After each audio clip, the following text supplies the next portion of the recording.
everyone. My name is Kraus, and I'll be talking about change management, what, when, and where, with my partner in crime, Rick Thorne, which you probably all know. He's much more infamous than I am. And so I will start out, and then handshake to Rick. Professor Rick will give us the details, and then I'll do some product demo. So the agenda is we'll look at the perspective of what is change management, what changes, managing change, and then some resources. The good thing is change is the only constant. So if you think about Shob's presentation earlier, he showed that change management is really change monitoring. You know, how do we deal with things changing all the time? And that's at kind of the bigger process level and how we look at it from a Worksoft perspective and how you look at it from an organizational perspective. So, and what he mentioned was that software updates are multiplying. More and more teams are changing more often. So we used to have the luxury of we could schedule and coordinate a lot of changes, but now that we have SaaS offerings, we have new functionality and applications, we want that new functionality sooner, following a good agile best practice, partnering with the business, we have a lot more changes. Now the trick is, there's a lot more federated services which further compound that. No one is in one single app. Their workflows cross multiple applications, and what happens is those multiple applications have multiple changes, right? So each circle here represents an application. It could be a custom web app or a packaged app, and they have multiple releases a year. You notice they're not coordinated. And so this means we've got a lot more things to change. So this means we have a lot more approaches to take in our automation to handle that change. So an interesting perspective to bring up to your management is you actually realize how many changes there are a year. Like success factors, we know there's 4 scheduled. C4C in the cloud, 5, 12 in Concur, 3+ scheduled updates in Salesforce. And we use Salesforce, and we actually know there's a lot more changes behind the scenes there. But what I found a lot of people don't realize is these are not, oh, there's a change, we'll get to schedule when we want it. And these cloud-hosted apps, they get presented to you on the vendor schedule, not on your schedule. So how do we work with these type of changes? Because there's a lot more coming around, and a lot more of those changes itself. Now, this is my big epiphany that people need to think about from the technology perspective. So let's ignore management and dealing with Agile and those things. What's actually changing, right? What causes test stability? What causes test instability? So data changes. We all hear that, right? And we know the data changes because we have new parts, we have new planning mechanisms. There's annual changes to things, right? Then there's actual process changes. We're doing new things to change the way we're monitoring a system. We're changing the way we're delivering things, okay? Or maybe we're going for S/4HANA, and because of Agile, we're adding more and more modules, so our breadth of the technology we're testing is increasing in workflows. And the last thing is screen. So is the screen actually changing? How does that work? Now this is the most interesting one.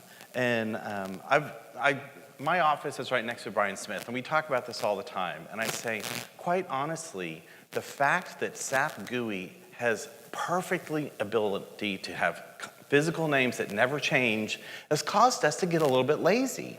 Because we know when we're in SAP GUI, the screen elements always exist, right? We never change the physical names because that means they would change the database structure in SAP, and that will never happen, right? So we've always enjoyed a base of very solid screens, shipped to, sold to. It doesn't matter which language you're in. If you're in Japanese or in English or German, those physical names we identify in the UI are always exactly the same. So it gives us a strong foundation to build our automation. Now, there's a change in the web world. What we found is if you think back to 1511, granted, SAP didn't do a lot with 1511, 1610, 1709, 1809, all those things, the actual user interface has changed. You know, we've seen color changes, it was called Blue Crystal, Belize, and all those things, but the web pages themselves and the way they're being constructed are changing. The really interesting thing is if you have a cloud-hosted app, so you think about success factors. Think about the way anything in the SAP Cloud, HANA, or maybe Salesforce, Workday, those guys are paying for the hosting. So even though the screen looks exactly the same, They could be optimizing the AJAX calls behind the scenes. They're optimizing the data calls to JavaScripts. So even though it doesn't look like the screen is changing, there's things changing in the background. So there's some we know. SAP gave me a new release. I have a new, Belize, Blue Crystal, all those things. I've got new workflows. And other times, there's things changing because they're optimizing their computer communications. Okay? So this causes a problem. So what I've found is we no longer have a stable base to build our automation on. What happens is everything in the triangle is changing. The screens are changing, the HTML is changing in the background, your processes are changing because you're keeping up with new updates and adopting new things, and then your data is changing. So how do we deal with this? Because the presentation, how we're delivering the presentation, we're lots of building upon new versions, new features, and the data. How do we deal with all that change? Well, as an example, if you haven't played with like 1610 and 1809, 1610, this is a delivery screen. And if you click a link, what you'll get is a small pop-up that tells you the number and the person. Now, if we look at that in 1809, well, obviously, we all look at this and go, oh, I get it. They're making it so you can run it from a mobile iPad, right? So there's checkboxes or select alls versus just clicking links. So I can use a gesture versus a mouse click. But then the other thing is, now they've put more information. The supplier on the top is an icon. That's actually a different pop-up. The workflow didn't change. I do a search, I click a link, but what's changed is actually the presentation layer, the HTML behind the scenes, all those things are changing. So when I talk about what's changing, this is a very simple example. The delivery is a delivery. It's the same tile, but I went from 1610 to 1809, and the presentation is done differently. So fun facts. Did you know in 1511, there's a total of 51 definitions. In 1610, we had 283 definitions, and 551% change. In 1809, our XF definitions went to 378, so we had more increases. Now, behind the scenes, we know there was 9 objects, 15 objects, and 33 objects. So what the definition changes mean is like, I had a table, let me go back. I had a table, but now I have a table with a checkbox in it. The previous version, the control, only had a table with the text and a link. So we know the objects, they're adding a few objects, but they're wrapping objects inside of objects, and that's what the definition file understands, and that's what we're providing within the definitions and web configurations themselves, right? So I know the number of controls isn't growing, but the placement of the controls is growing drastically. So how do we solve for this? I mean, in the past, it was very simple. You created an application version. When you imported into your application version, we defined a window. So we know VAON, VLON, in, you got deliveries, fulfillments, orders, things like that. But the fields never really changed. But in the new world, we know everything is changing. New windows, new objects, along with the processes and the data. So to kind of describe how this change is happening, I'm going to ask Professor Rick here to talk about how the data is changing and how we're going to approach that. So just a quick question. We have an assertion that more than 50% of failures is a result of data changes. How many people would say that that's about right? Almost everybody. Pardon? Too low. It's too low. What do you think it should be? 70%. The point is that it's a huge proportion of the failures that you experience whenever you execute your tests. Or what was it that Gerard said? You don't execute tests, you apply them. Apply them, yes. Don't kill them, You don't want to apply kill them, yeah. We want to apply them. Anyway, every time you go through that process, you have this huge amount of failure because of data. What do we do to accomplish a reduction of that is significant? First thing we have to have is an overall test data plan. So what do I mean by that? What test data will be needed by an individual end-to-end process? That is dependent on the environment that I'm going to be in. So am I testing against dev? Am I testing against QA? Am I testing against pre-prod? What am I testing against? And there might be different logon information. There might be different, of course, there's different client from an SAP perspective, what client am I logging into, et cetera, what underlying system, what URL if it's a web test. And then the IDs and the passwords might be different from those systems across each other. They might not work exactly the same.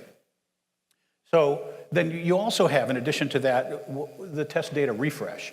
So I think Jim Nelson was telling me the other day, yesterday, that when they have a refresh, that they have a huge proportion of failures compared to last week when we didn't have a refresh of the QA system. And that means that I now have all those failures again. I got to go figure out how to fix those. And once I've recovered all that from the data refresh, then I'm fairly stable again. Well, why go through that roller coaster? And how do we avoid it? Other changes that, well, let me stay on that. Because the second thing that we want to talk about is test data preparation. And what I mean by test data preparation is in two areas. One, if you're testing master data, you're testing the creation of material or the creation of customers or creation of employees and things like that. If the test is failing because the data is no longer appropriate, check and see if your test is obsolete. First thing to do, right? Because oftentimes we simply keep running the old regression tests that we had, not realizing that that particular test is obsolete. If it's obsolete, stop running it. Don't worry about fixing the data. If it's not obsolete, then there's some things that we can do to help fix that data. Same thing with the transactional data. So if we're going into testing things that are transactional data, you're now consuming inventory. You have a relationship between a customer and what they can buy. You have a relationship between material handling units and the kind of material that's being handled or shipped, right? So all those things are different according to the different processes or variants of the process that you're going through. So if those break because of a data refresh or because the data got old or because material was consumed, how can you account for that? What we normally do is what? Go back to the business. Please give me some new data. Tell me what I should get, right? That takes some time. They may not be available. It slows down our process, extends the testing process, right? From what should have been a couple hours to maybe a couple of days or even a couple of weeks. So how do we avoid that? Well, let's follow what they do to find correct data for us and capture that and make it part of the process. So if you're going to be consuming inventory by testing delivery, find out which material you're going to be delivering in that test and replenish it first. Make sure there's enough in inventory to accommodate to that test. You don't have to have a complex scenario to do that. All you have to do is look in the record set, see what material and what quantity I need, and refresh that amount, right? Before you run the test. You're not testing whether or not inventory replenishment is done correctly. You're testing the consumption. So let's make sure that we put a step in there, automate a step in there, that you have enough inventory to test consumption. That kind of logic applies everywhere you have to change data. And if you do that kind of pre-planning, that's part of what I meant by a test data plan. You plan how to account for the data that I'm going to be using in my test and build it into the test process itself. Then all of a sudden your tests become much more hardened against data change because they include the steps to go refresh themselves. They're self-healing in that respect. Now when you have a refresh, maybe you still have a few tests that fail. You're not going to maybe get to 100% every time, but you're going to get a much lower percentage of failures because of data. Lastly, this idea of test data cleanup. So this is more on, if you're testing in silos, and a lot of us still do, where we have to create 100 orders and then another team is going to create delivery. And so they want that 100 orders, but they're not going to use all 100 of them. At the end of the day, they're going to use whatever they use, and the rest of them stay there, and they build more and more things in the QA environment that just simply clogs the database. So we need to periodically go in and clean that up. A better approach would be to merge the testing of those two functionalities into more of an integrated test, right? So create the data that you need, create the order, and then test the delivery. Make those two combined together into one integrated test, even though what you're really trying to test is delivery. Test the order that you just created, and you can test whatever kind of order you need to create in order to do that. without having to have a lot of garbage left over. So it's cleaning up its own data as it's done. Same thing with master data. If I'm testing creating materials and I'm making up material numbers as part of what I'm creating, at the end, I should go ahead and back those back out again, so they're not sitting as extraneous data in the database that nobody knows whether they should use for testing or not. What are the things, Chris talked about some drivers for change and some of the things like, excuse me, as we get into more distributed environments and more, online things like Salesforce that we're using from the cloud, they start controlling the update process, whereas we accept, even though we get more frequent changes than we used to from SAP, we have the right to be able to schedule when we accept those and when we put them in. You don't get that right when you're doing a cloud-based system. They make the change, and the next time you log on, oh, there's new functionality I didn't see before. So how do you keep up with that? But in addition to that, you have new regulations that are coming down. Those new regulations, particularly if you're in a more regulated environment, are going to cause more things to be on the screen than there were before that you have to keep track of. Or, in some cases, fewer things because you're not allowed to keep track of some things because regulation restricts data now as well. M&A activity, if I've got a new company that's been added to the fold, maybe I bought a new product line, now I got to incorporate that product line into my test of order to cash. Things like that are going to cause change. And then market conditions. What causes a material that I'm selling to be obsolete, or what causes me to change my application from something that was written in-house to something that I can now use based on a cloud-based solution that's more appropriate. Or SAP maybe made changes that I can incorporate so I don't need my customizations. That all affects the changes that we have to do. New fields, expanded workflows, application changes, those are all the things that result from those drivers that we just talked about. So when those happen, which is the better approach? I've got a new product line, so I should change my single order to cash so that it has logic to detect whether or not I'm in the new product line and have a variant that it goes down? Or should I have a version of that test that detects what product line it is and then tests that particular path without having all that logic built into the entire test? Our assertion is that you will have a much more stable test environment if you make fewer, more simple tests with less logic. The more logic you built in, although it looks fancy and it's kind of satisfying, and I got one that will do everything in the world, the more brittle it is.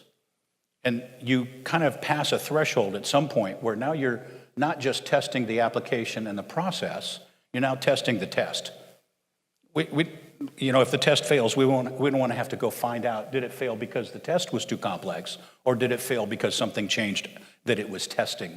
So the best way to avoid that is to make sure your tests are short and simple, that you have versions of the test for the different things that follow different paths, rather than one test trying to have multiple paths built into it.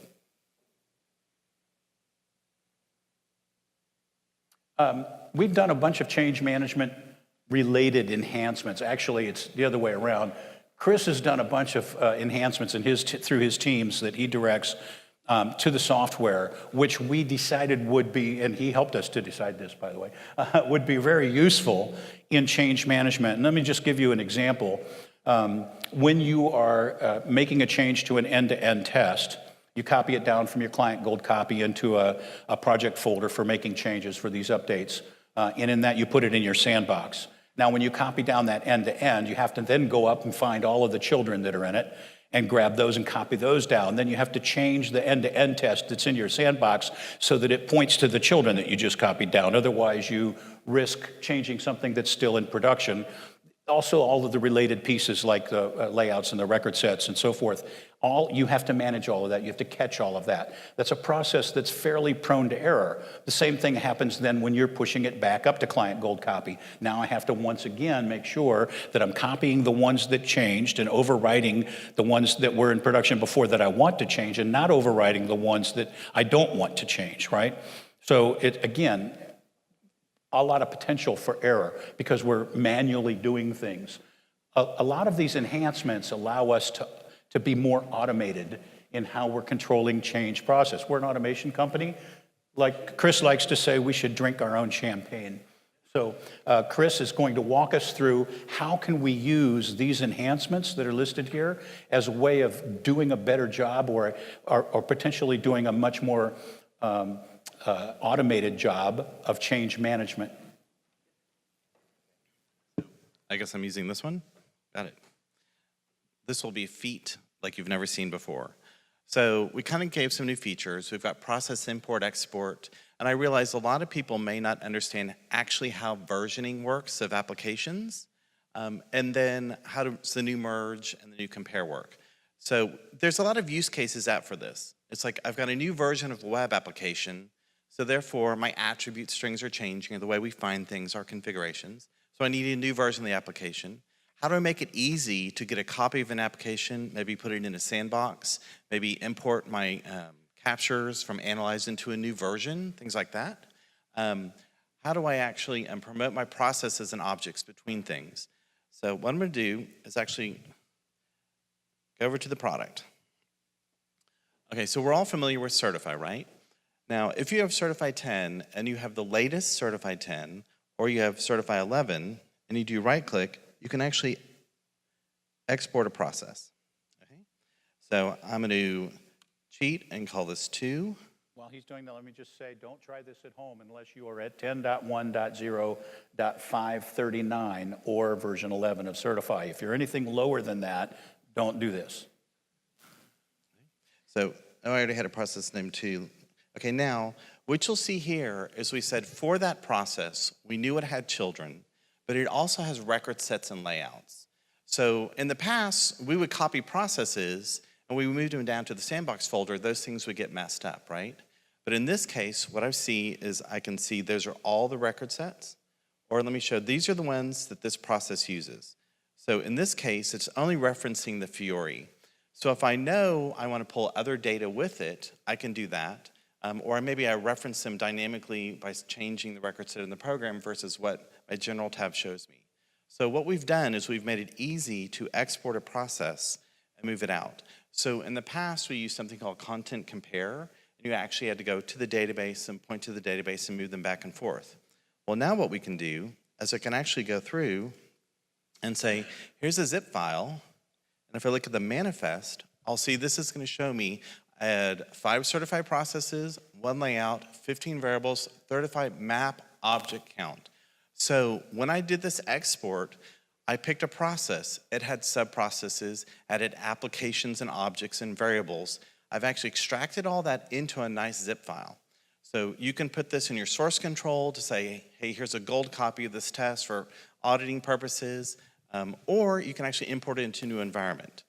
So I'm going to do something that we don't normally show. This is my gold area. So I'm going to come over to my projects. I'm going to say, I'm going to go to CKDev, open this project, and now I'm going to import it over here. So what's going to happen is I'm going to have that whole process and all its dependencies pulled over.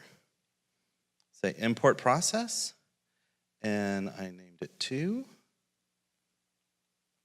Open. Now, you'll see it's spinning through, it's spinning through, it's spinning through. So what I'm going to have now is a new structure here. It says when the import happened, and now this tree has the entire set of children. Let me get this out of the way. So these are my regression tests. I can see there's the test. This called children, right? So I can see these sub-processes actually called into these lower levels. So what happens is we create a relative structure and copy everything in a relative way. So I went from database 1 or project 1 to a new project. So think about this. When you're sharing things, maybe you have multiple people, multiple teams working and they have different projects, this is an easy way to share those assets. You can pass them to someone else, like Rick said. Someone's creating the order, someone's doing the deliveries. Well, how did you create that? You can give them the process. Sometimes our system integrators have pre-built automation. The way they're going to deliver it is a process export to pull in. Now the trick is, I've got the record sets also. So if I come back over here, I can see it pull the record set and the data for me. Now, the rule is we never walk on top of data. So if you have production data with 10,000 rows in a record set, and in my test area, I have 10 rows, because that's what I test with.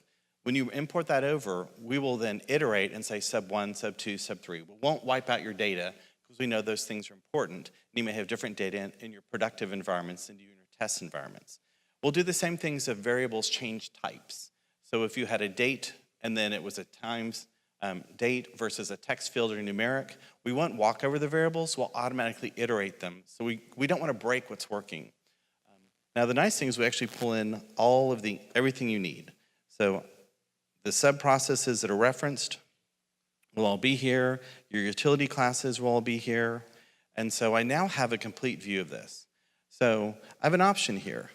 So inside of my new project, I happen to have a sandbox called Chris, and if I want to actually give this to Chris to go work on, I'm just going to drag this into his sandbox and say, Chris, here's your code to work with. Now you're going to work with this, and you'll notice the sub-processes are carried with it. So that means I haven't had the traditional problem that I copy a driver down and all my children are still in the gold copy folder or they're somewhere else.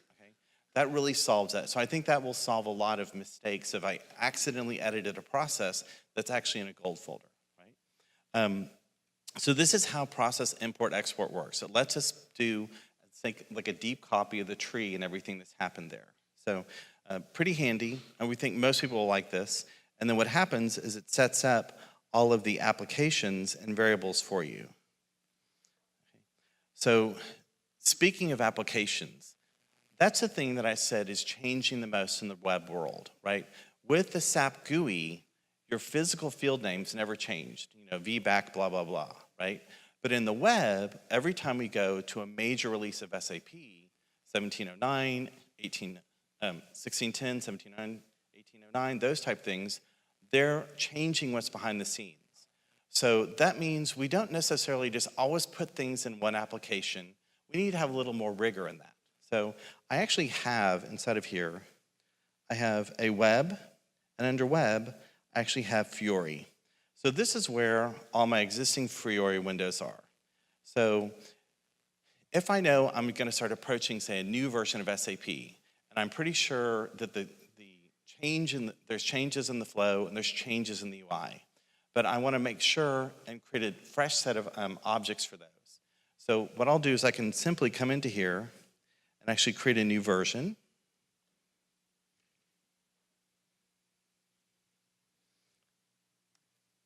I'll say this will be web, imagine that, called CK. So if I come over into my processes, this is something that we just kind of lost the art of, that people forget that we can do. When I go here and I say import a process, in this case, I'm going to pull it in from analyze. So I've already created my capture, I've created my process. Okay? So here's analyze. You can see here I have my capture listing. I've got RIC 1, RIC 2. I might have done this morning, right? I can see that there was, I can do a GenDoc, and I can say what's in this. Well, best run companies run Worksoft, maybe? Okay. From an automation engineer, how do I know the screen's changed? If someone else or business did this work, well, they could have actually done the captures for me. I come in here, I generate documentation, and then if I look at my capture listing, I can see there, your new document is ready. It notified me proactively. I can click it, and now I have my PDF. So I can actually, eyes on the glass, see, oh, yep, the screens look different, the tables look different. This is probably, maybe I'm going to be cautious. I'm going to move this into new application version, right? Because I'm thinking that these tables and things have changed. So little visual feedback on that. The nice thing I can do over here is I can say, which one of these are similar. So these two had the same activities. I can say which ones actually had timeout, steps.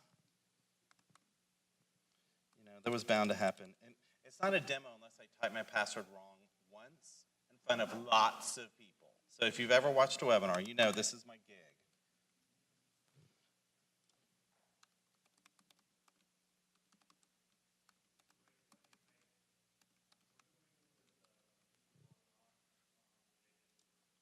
You upgrade. That's it. That's the right answer. If you want to use export import, you have to be at 10.1.0.539 or higher. If you're at a previous version, you have to upgrade to use it.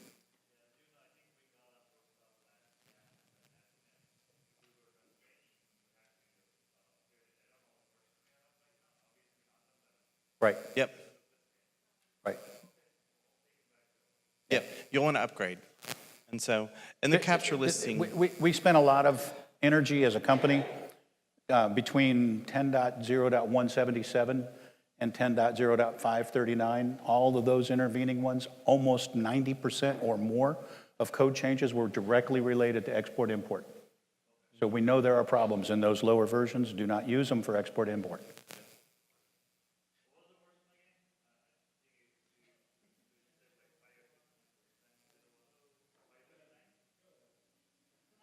yep. Yep. And so, Yes, sir.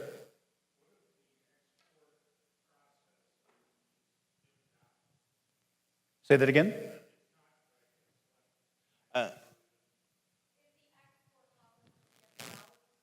You have to be in automator's mode. you have to be in automator's mode versus direct database mode. Yeah, good question, Ted. Thanks for bringing that up.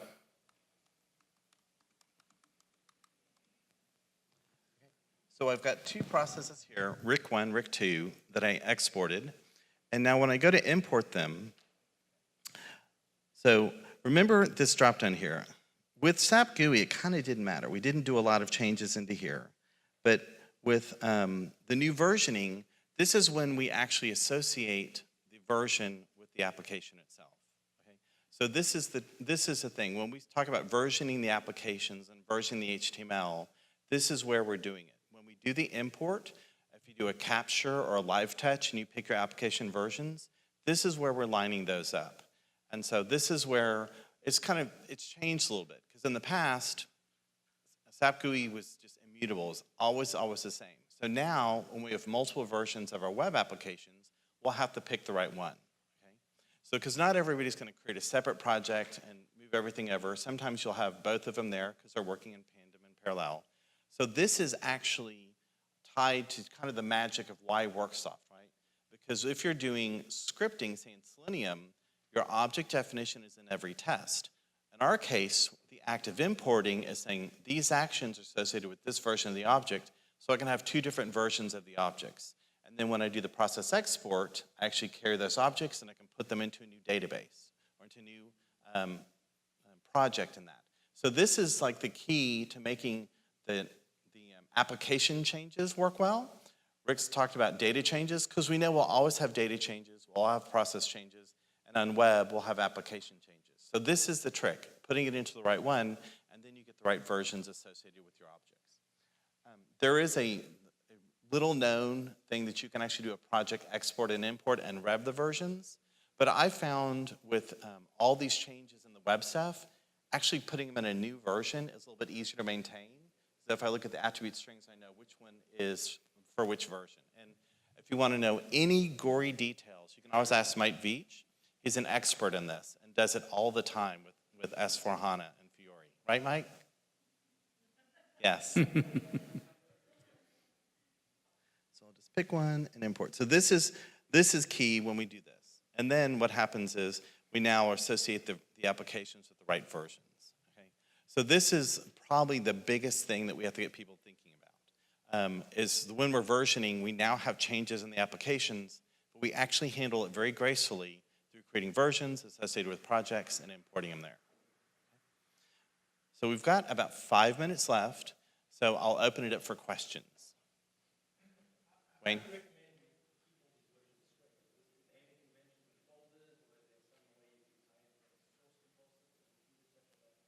Yes, so in this case, when you keep your application versions, the question was, how do you keep this straight and how do you do your naming convention? So when you're with SAP GUI, it just doesn't matter. We suggest putting them by functional areas like sales and distribution or finance.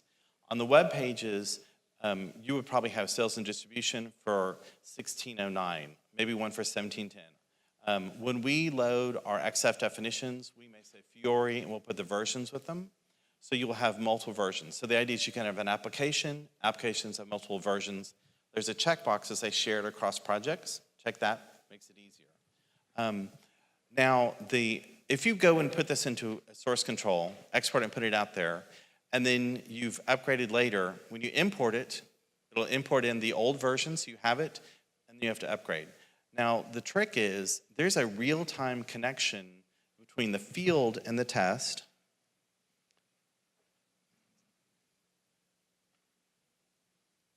And the application version. So we know if we go update one field, it updates for all the test cases. So that's the thing. People say, why can't I put this in get so it gets out of sync with my application versions? That would be fine for SAP GUI, but when these application versions are revving and you want to be able to change an attribute that 100 tests inherit or 1,000 tests, they can't inherit if they're stuck in a zip file somewhere else. And that's the maintainability problem with traditional scripting. That's why in the database with the live connection to the attribute strings is so powerful. Another question?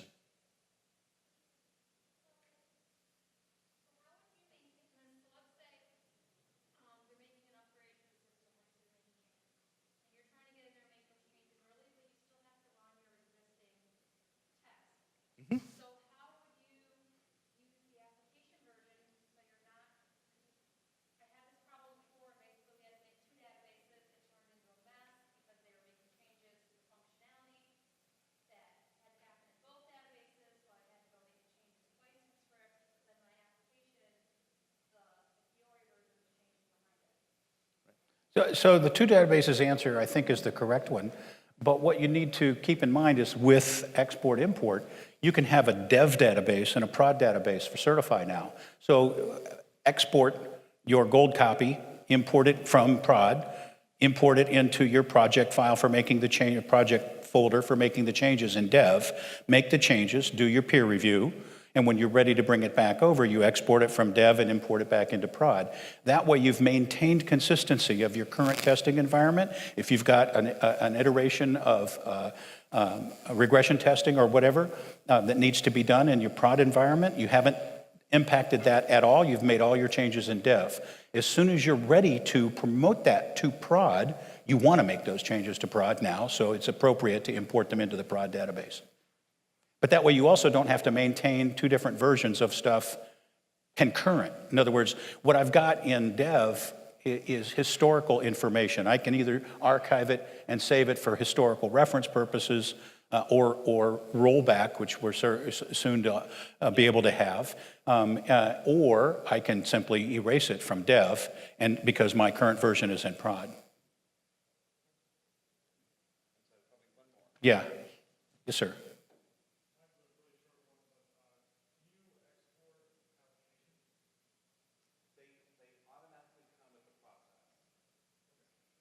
So you export the process. What the process does is it wraps everything related to it into that one manifest that Chris showed you. And then when you import it, you're importing everything. And so if it needs to create a new application because the objects that are referenced are in a different application than what's in the receiving database, then it will create it for you there and populate it with those object definitions that you had brought over.